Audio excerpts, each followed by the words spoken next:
Olá! Bem-vindos a mais um vídeo aqui no Rede Poderosa. Hoje eu vou brincar um pouquinho com a minha estante. Eu vi um vídeo muito legal no Gavin Reads It All, vou deixar linkado aí pra vocês, que ele joga cobrinha nas estantes. E eu achei super divertido, um vídeo, obviamente, 30 a mais. Então se você não sabe o que é o jogo de cobrinha, dependendo da hora que você está vendo esse vídeo, se for mais de 7 horas da noite, vai pra cama. A ideia é relativamente simples, né? Então, eu vou dar um número para cada uma das minhas estantes. Eu vou usar prioritariamente essa estante aqui atrás de mim. Então, ela tem 4 estantes, né? Com 7 prateleiras do chão ao teto. E aí, eu vou acrescentar mais uma estante, que são os carrinhos que eu tenho ali também para eles entrarem na brincadeira. Eu vou colocar um videozinho mostrando para vocês como essas estantes e esses carrinhos estão organizados para vocês terem uma ideia de como vai ser mais ou menos os livros que estarão no jogo, vamos dizer assim. Bom, então é o seguinte, aqui está a estante, a maior que eu tenho. Então ela tem 4 estantes, mesmo não sei como chamar. E aí 2, 4, 6, 7 prateleiras por cada uma, tá vendo? Por cada coluna, talvez, é isso.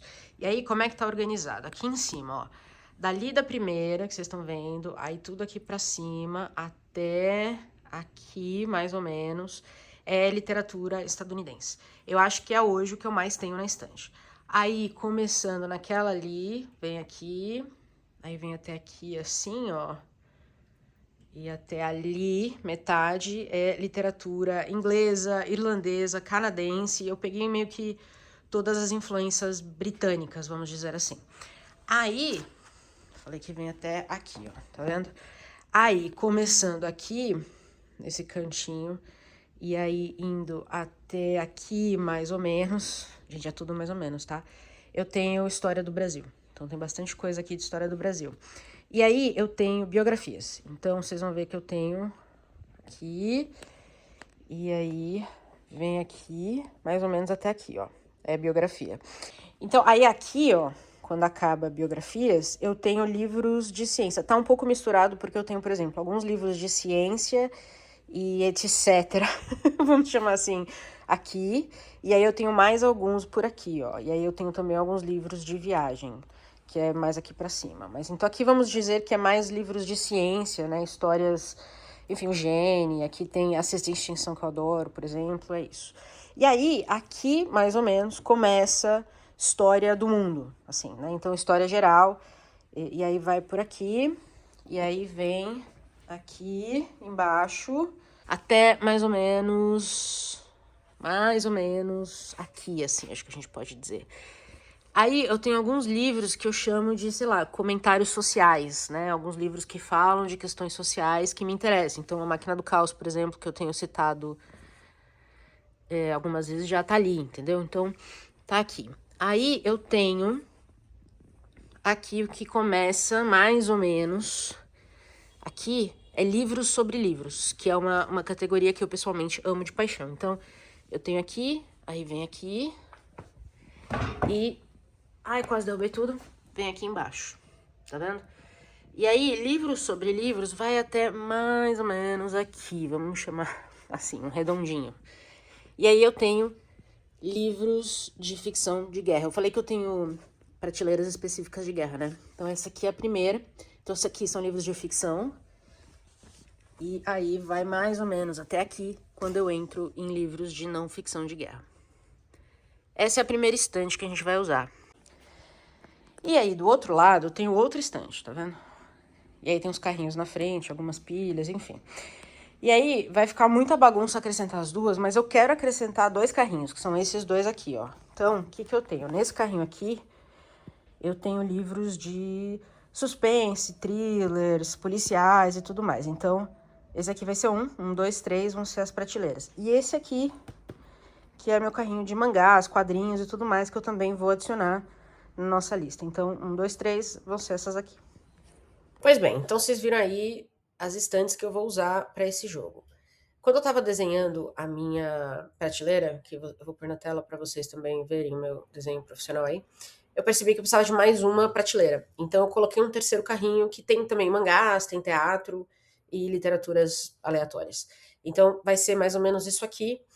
E como é que eu vou escolher por onde a gente vai começar essa cobrinha, né? Eu vou fazer a boa e velha roleta russa. Então vamos lá, basicamente vou girar a roleta e 31. 31 vai ser, então, por onde a gente vai começar a nossa cobrinha. É um bom começo. Bom, 31 é o nosso primeiro carrinho estrumbado de livro. E aí eu vou considerar aqui embaixo a terceira. Então, essa aqui embaixo vai ser a 31. Eu vou tirar os livros e empilhar pra gente escolher qual vai ser a leitura. Então, esses são os livros que estavam nessa terceira prateleira aqui do carrinho. E eu tô pensando... Então, tem algumas... tem alguns casos, crimes reais. Tem alguns clássicos, inclusive. Tem um Cold Blood maravilhoso, tem um Frankenstein, tem alguns Don Winslow aqui, tem a Mulher de Branco. Eu não sei exatamente o que me chama mais atenção para começar. Na verdade, eu li, vai fazer um tempinho, um outro livro do Boris Fausto, porque ele parte de crimes reais. E eu acho que... talvez eu vá nesse aqui. Eu tô num clima, assim, vamos falar de crimes. Vai ser esse aqui, então, a nossa largada. Bom, terminei de ler O Crime da Galeria de Cristal, do Boris Fausto. Eu já li um outro livro dele ano passado, ou retrasado, que foi O Crime do Restaurante Chinês. Também um livro que parte de um crime para falar um pouquinho sobre São Paulo como um todo. Aqui ele vai falar de 3 crimes que aconteceram entre 1908 e 1928. E ele conta a história do crime, ele conta as motivações, ele conta as investigações, né, como a mídia também fez parte dessa conversa toda, mas ele usa tudo isso também para contextualizar um pouco a São Paulo dessa época. E eu acho que isso é uma coisa que o Boris Fausto faz muito bem. Depois de ter lido Pagu, né, eu li o Parque Industrial no meu vídeo aí, 5 livros em 5 dias úteis, que eu gostei muito do Parque Industrial, porque o livro fala de uma São Paulo que se industrializava na época. Então é uma cidade que estava se encontrando ainda, né? E aqui também a gente está falando da mesma época, mais ou menos, né? É uma cidade que crescia, já estava se tornando uma cidade de imigrantes, mas que crescia sem muito controle, assim, que estava crescendo desvairada, né? E aí a gente vê que muitas das questões que os próprios crimes acabam batendo de frente tem a ver também com este crescimento da cidade e com o histórico, né, com a questão do anarquismo na cidade, com a questão dos grupos que vinham para cá e traziam algumas ideias específicas. Então, assim, é muito legal o trabalho que o Boris Fausto faz de contextualizar a cidade para além dos crimes que ele conta. E aí, na introdução, ele comenta de por que ele escolheu esses 3 crimes específicos, né? Então, ele fala também da questão da possibilidade narrativa, então são boas histórias para se contar, obviamente, mas ele também comenta o seguinte: o papel relevante desempenhado pelas mulheres nos 3 crimes. Em um dos crimes, a mulher é a assassina. No outro, ela pode ser um dos motivos para que o crime tenha ocorrido. E no terceiro, ela é a vítima. Então, são 3 papéis femininos totalmente diferentes dentro desses crimes. Em cada um dos casos, pela possibilidade de considerar a instituição do júri sob um ângulo particular. Então, aqui naquela época, se discutia o júri popular, né? Se valia num estado como nós tínhamos, né?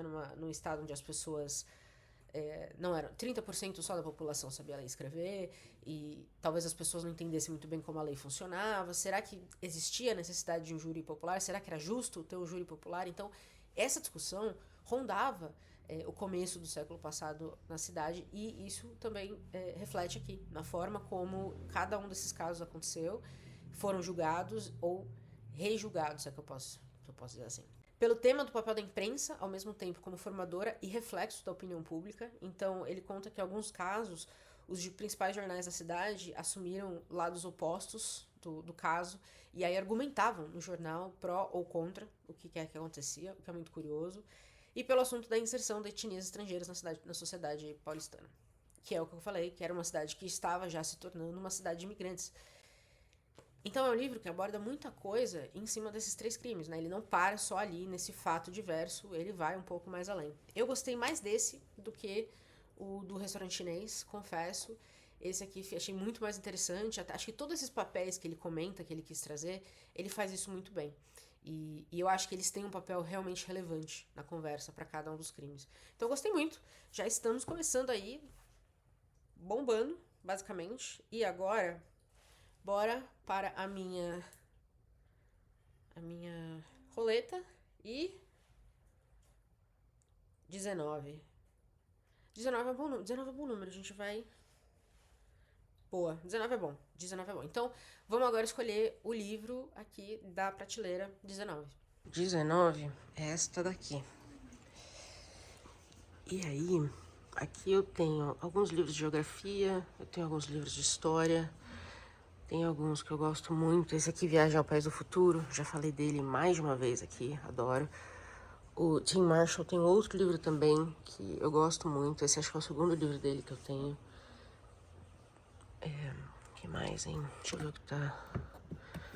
Tem alguns livros de história. Enterre Meu Coração na Curva do Rio é muito bom. O que eu leria?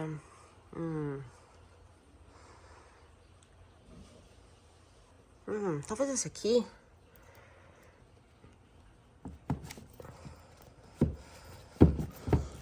Essa aqui é uma série do Alan Massie que fala de imperadores romanos. Na verdade é ficcional, né? Eu não sei porque eu coloquei aqui em história, mas é mais pra me lembrar que tá junto com os outros livros sobre Roma, como vocês podem ver. Mas eu acho que é uma série, se eu não me engano, de 5 ou 6 livros. E esse aqui eu acho que é o primeiro. Senhores de Roma é a série. Vamos nesse, então? Acho que é isso. Vamos ver se essa série vale a pena.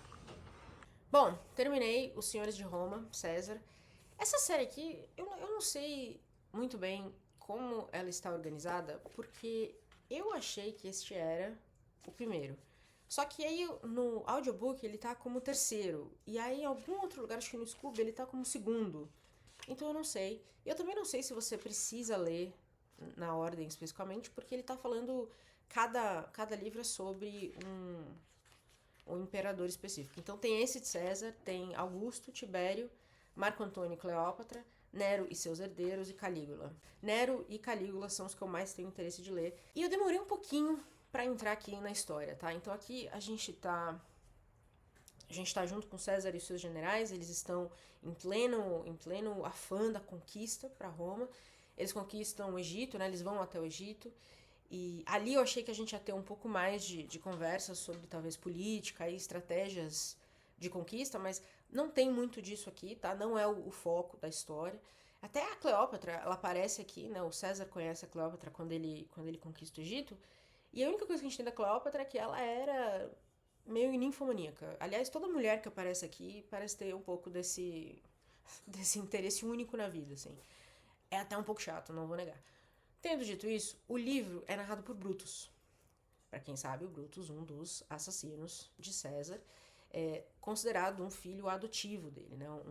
Ele foi um general e aí ele era um dos generais com quem César tinha um relacionamento pessoal também, né? Quase de pai para filho mesmo. E muitos ali viam Brutus como um herdeiro natural de César. Então, o Brutus está preso na Gália, onde ele espera o julgamento, e ali ele começa a contar, né, a história dele com César, e enquanto, né, dessa coisa deles lutarem juntos em muitas guerras, em muitas conquistas que eles tiveram para Roma, até ele entrar na conspiração do assassinato do César, né? Então a conspiração começa. Eu ia dizer o interesse real, mas eu também já não sei, porque é muito difícil você imaginar que homens que se dispõem a assassinar o imperador, ou nesse caso o César era o título dele original, oficial, era ditador. E então quando você se dispõe a assassinar o ditador, você pode estar defendendo a república, que era o que eles diziam uns para os outros, mas tinha gente ali no grupinho que tinha interesses muito maiores do que só tirar um ditador do poder. Eles queriam, eles de fato, se tornarem os próprios ditadores. Então, existe aí uma intriga política muito grande por trás. Eu gostei desse livro, eu quero ler o resto da série, então não sei se talvez possa ser até um projetinho meu depois. Eu não tô na fase de ler sobre Roma especificamente agora, Mas eu gostei muito da ideia de você colocar a história de César do ponto de vista do Brutus. Gostei da história, gostei do livro. Não sei se eu gostei muito da escrita do Alan Massie. Eu acho que em alguns momentos é novelesco demais, assim, rocambolesco demais também, sabe? Ele é um pouco repetitivo em algumas horas. Fora isso, eu achei que ele criou uma ambientação razoável, que dá pra você entender um pouco do que era Roma, teoricamente, naquela época. Então, assim, eu gostei, mas eu não amei. Mas eu quero ler o resto da série, né? Porque eu quero ver se esse tom novelesco se repete nos outros livros, ou se a gente consegue também ter um pouquinho mais da intriga política, um pouquinho mais da sociedade. Eu achei que faltou um pouquinho disso aqui, sabe? Aqui ficou muito claro assim, homens tinham relacionamento com homens ou mulheres, isso era muito aberto, muito fluido. Roma era uma grande conquistadora na época de César. E é isso. E é mais ou menos isso que a gente tem. Então eu queria um pouquinho mais da questão política, da questão social, da questão da construção do império, né? E não foi exatamente o que eu tive aqui, apesar de, do ponto de vista novelesco, muito bom. Então é isso. Vou ler o resto da série em algum momento, e aí qualquer coisa eu volto pra contar pra vocês. Se vocês já leram os outros livros dessa série, me contem, porque eu fiquei curiosa. E é isso. Vamos para... Peraí, pegar minha roleta. Vamos para mais uma rodadinha da roleta. Bora lá. 8. 8 a gente vai lá pra cima agora, tá? Então, me aguardem que a gente vai escolher então agora o livro da prateleira. Eu acho que a gente ainda não quebrou a cobrinha, né? Não, acho que a gente não quebrou. Então, eu vou escolher um livro aqui da prateleira 8 pra ler. Então, seguinte, a 8 é aquela primeira ali em cima. E pra chegar lá eu preciso subir na minha cadeira. E aqui estamos. Essa aqui é a prateleira 8. Aqui é basicamente literatura estadunidense. Então, tem bastante clássico aqui. Tem coisas muito boas. Esse aqui é um Gatsby em alemão, que eu comprei quando eu tava estudando alemão. Não me perguntem nada em alemão. É uma edição bem bonitinha, mas bem simplesinho, né? Mais em alemão. Vamos ver, tem um Hemingway aqui, tem um Henry Miller. O Miller vira e mexe, entra nas minhas listas.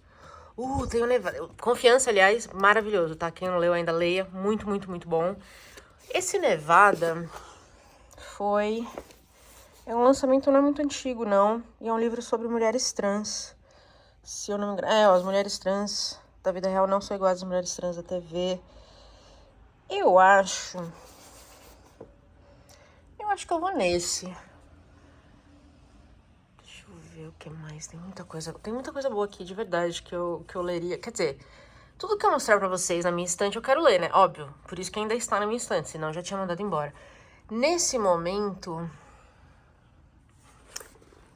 eu acho que vai ser Nevada mesmo. Vamos nesse, bora. Bom, terminei de ler Nevada. Gostei, mas eu não gostei tanto quanto eu achei que eu ia gostar. Aqui a gente vai acompanhar a Maria, que é uma mulher trans. Ela fez a transição já faz aí uns 3, 4 anos. E atualmente ela namora a Steph. E esse relacionamento tá aí numa encruzilhada, né? Elas chegam num ponto em que as duas percebem que elas não estão felizes por motivos diferentes. E elas decidem terminar o relacionamento. Então, a primeira metade do livro é a Maria lidando com esse relacionamento, com o fim do relacionamento, e também pensando o que ela vai fazer da vida agora. Ela perde o relacionamento, ela perde a casa, porque elas moravam juntas, e aí depois ela perde o emprego. Então é tudo uma coisa seguida da outra. Então ela tá meio perdida, assim, meio solta na vida, e pensando, né, o que significa pra ela estar solteira nesse mundo. E aí ela pega o carro e vai viajando aí pelos Estados Unidos e chega em Nevada, onde ela conhece o James, numa loja do Walmart. E o James, ela percebe, é um cara que tem alguns conflitos internos em relação a gênero. E aí eles começam, eu não vou dizer uma amizade, porque não é bem isso, mas não é um relacionamento, mas eles começam a conversar um pouco. O James conta pra ela coisas que ele nunca contou pra ninguém, e ela também compartilha com ele algumas coisas sobre as dificuldades que ela encontra, né, de ser uma mulher trans, de como agir como uma mulher trans, do que é essa feminilidade que a gente performa o tempo inteiro. Enfim, é um livro que dá muito o que pensar. No final, a autora tem um epílogo muito bonito em que ela conta a jornada dela para se descobrir trans e tudo mais, e a importância da internet para isso. Que a internet, lá nos, sei lá, final dos anos 90, começo dos anos 2000, era um grande campo sem nada, né? Então era tudo muito anônimo. Mas isso tem o seu lado ruim e tem o seu lado bom, porque ela conseguia encontrar pessoas que tinham as mesmas dificuldades que ela encontrava na vida ali e compartilhar algumas coisas que ela não podia compartilhar com mais ninguém. Então, ela encontrou muita comunidade online. Mas ela também comenta da necessidade de se ter comunidades em pessoa. Você tem que ter um ombro para chorar de vez em quando, né? A internet não te dá isso necessariamente. Então é bonito o livro, é bonito, ele é bem contemplativo, tá? Então, assim, são longos e longos monólogos, por exemplo, a gente tá dentro da cabeça da Maria, a grande parte do livro, e são longos e longos monólogos, ela pensando, analisando e tudo mais. Então, ele é bem contemplativo. Mas, pelo que eu entendi, foi um dos primeiros livros nos Estados Unidos que saiu com uma protagonista trans. Então, foi um livro que marcou muito a comunidade como um todo. Acho que saiu em 2013 lá fora. Enfim, gostei de ter lido. Estamos indo muito bem nesse meu joguinho de cobrinha. E vamos agora, então, para o próximo, né? Porque eu tenho que. Peraí, deixa eu abrir minha roleta. Então, vamos lá. A minha roletinha. E. Tá, tá, tá, tá, tá, tá, tá. 22. Ih, 22 a gente quebra? A gente quebra. Peraí, a gente quebra a cobrinha no 22. Não, não, 22 dá.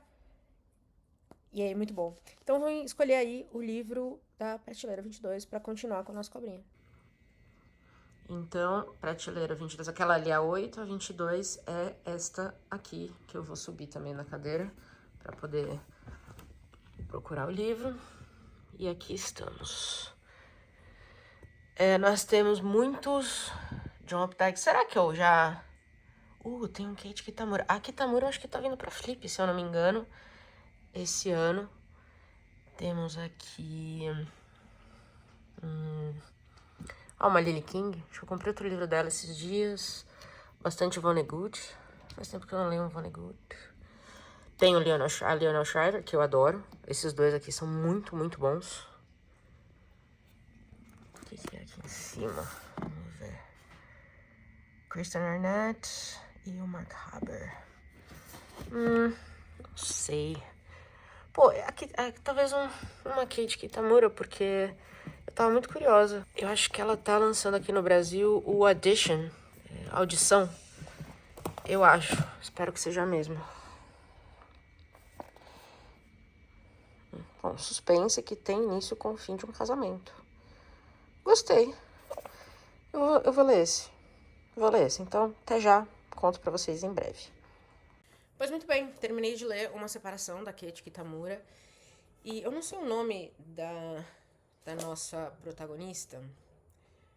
É tudo sob o ponto de vista dela, então eu não sei como ela chama. Mas o que a gente sabe é o seguinte. Ela casou há alguns anos com Christopher e depois de 5 anos de casamento, eles decidiram que não estava dando certo e se separaram. Porém, o Christopher é filho único e ele não queria ter que lidar com essa conversa com a família. Então eles combinam que eles não vão contar pra ninguém ainda sobre essa separação, né? Sobre o fim do casamento. Só que eles já estão morando em casas diferentes, a nossa protagonista aqui, ela já tem um outro relacionamento, o Christopher, ao que parece, também já tá viajando, né, vendo outras mulheres e tudo mais. Então, assim, pra todos os efeitos, eles já vivem como um casal separado, divorciado quase. O que eles não fizeram ainda é o processo em si.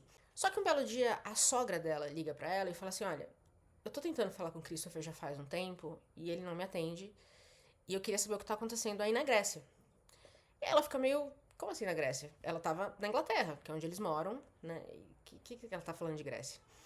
E aí a sogra fala que o Christopher está na Grécia, ele foi pra lá e ele tinha me dito que vocês iam juntos. Então, se você não está com ele, você precisa ir lá buscá-lo, porque alguma coisa aconteceu. E aí ela fica com a pulga atrás da orelha, porque ela nem sabia que ele estava na Grécia. Esse era o nível de separação deles, assim, eles já nem se informavam mais onde eles iam estar. Mas, para todos os efeitos, como ela prometeu pra ele que ela não ia contar pra mãe dele antes dele mesmo, ela falou, não, tá bom, eu vou na Grécia, eu vou buscar ele. E ela vai pra lá e tenta encontrar o Christopher. Ela vai ficar no mesmo hotel onde ele estava hospedado, e ali no hotel ela descobre que eles já não ouviam falar dele já fazia alguns dias, mas que, assim, ficou tudo muito no ar, assim, ela não sabe onde ele tá, ela não sabe o que ele estava fazendo ali, mas ela fica ali esperando ele voltar, pra que eles possam conversar, e ela já tinha decidido que esse era meio que o limite, sabe? Agora ela queria o divórcio oficial, ela ia pedir o divórcio oficialmente. Mas o Christopher aparece morto.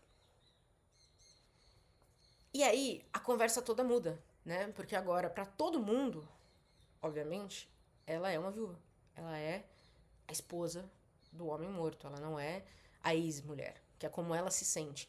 Então a gente entra aqui junto com ela nesse emaranhado de uma história dentro de uma história, né? Ela se sente uma fraude o tempo inteiro, porque os pais dele, né, os sogros dela, vão pra Grécia, né? Pra fazer o processo de reconhecimento do corpo, de levar ele de volta pra casa. E ela, esse tempo todo, é tratada como a nora viúva, né? Um tratamento que ela se ressente um pouco, mas ela não consegue sair disso, porque ela não consegue quebrar essa promessa que ela tinha feito pra ele, de que ela não ia contar, ao mesmo tempo que pra ela não faz sentido manter essa promessa, mas ela tá nesse meio tempo aí, tentando lidar também com a perda dele, porque ainda assim é uma pessoa que ela amou um dia, então tem esse sentimento que ela precisa lidar. Enfim, é um grande tumulto de coisas. E eu acho que a Kate Kitamura escreve muito bem, porque você entende o tempo inteiro o que essa mulher está passando, sem ela precisar descrever nos detalhes. Eu gostei muito, de verdade. E eu falei, né, a Kate Kitamura tá vindo pra Flip esse ano, lançou a Audição recentemente aqui no Brasil, que eu acho que foi um livro indicado a prêmios, Cambal. Eu definitivamente vou acompanhar. Vou acompanhar a Kate aí no que ela estiver propondo no futuro, porque eu acho que ela tem muito potencial de uma grande escritora de verdade. Gostei bastante desse aqui. Então é isso. Esse foi mais um livrinho da cobrinha. Vamos então para a minha fofíssima roleta. Peraí. Roletinha na mão e rodou. E 21. Porra, 21, 22. Essa roleta tá sempre tá mais pendendo pra esses lados, não tá não? Vamos ver. 21. Ah, 21 a gente mata a cobrinha. Ah. Bom, a gente matou a cobrinha, como vocês veem, ela bateu aí. Então a gente termina o vídeo. Mas eu gostei muito de fazer esse vídeo. Eu gostei muito de não saber o que eu ia ler. Eu tô achando muito divertido isso de deixar pros deuses da roleta russa decidir o que eu vou ler. Então talvez eu faça mais desse vídeo, se vocês gostarem. Me falem o que vocês acharam, me falem se vocês já leram alguns desses livros. Eu achei que foram 4 leituras muito boas, gostei bastante. Minha ideia é que cada vídeo de cobrinha, a cobrinha fique maior, né? Que a ideia era essa, a ideia é fazer a maior cobrinha possível. É isso que a gente vai fazer também. Então é isso, espero que vocês tenham gostado. Me contem se vocês já leram algum desses livros, se querem ler alguns desses livros. E a gente se vê no próximo vídeo. Tchau!